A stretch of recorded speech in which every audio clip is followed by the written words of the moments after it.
Hello, welcome to prions world.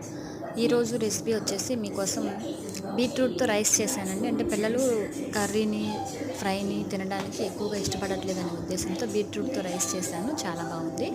దీన్ని సింపుల్గా చక్కగా రైతాతో తీసుకుంటే చాలా టేస్టీగా ఉంటుంది. దీనికోసం కొద్దిగా నెయ్యి తీసుకొని హోల్ గరం మసాలా, బిర్యానీ మసాలా దినుసులు ఉంటాయి కదండి, అవన్నీ, అలాగే బీట్రూట్ తురుము. స్టవ్ ఆన్ చేసుకొని కుక్కర్ పెట్టుకొని ప్రెషర్ కుక్కర్లో వేసాను. ఈ నెయ్యి వేసి వేడెక్కిన తర్వాత పచ్చిమిర్చి, బిర్యానీ మసాలా దినుసులు, కొత్తిమీర వేసి ఫ్రై చేయండి. అది బాగా ఫ్రై అయిన తర్వాత ఒక స్పూన్ అల్లం వెల్లుల్లి పేస్ట్ తీసుకొని పచ్చివాసన పోయే వరకు ఫ్రై చేయండి.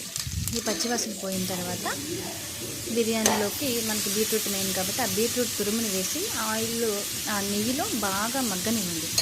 ఆ నెయ్యి పైకి తేలే వరకు చక్కగా మగ్గనివ్వండి. అలాగే నేను ఈ కప్తో రైస్ తీసుకున్నానండి. 3 కప్స్ రైస్ తీసుకున్నాను. కప్పుకి కప్పున్నర రైస్ పడుతుంది. ఈ గ్లాస్తో అయితే నేను 1 గ్లాస్, నా ప్రెషర్ కుక్కర్కి నేను ఈ గ్లాస్ తీసుకుంటాను కొలత వాటర్.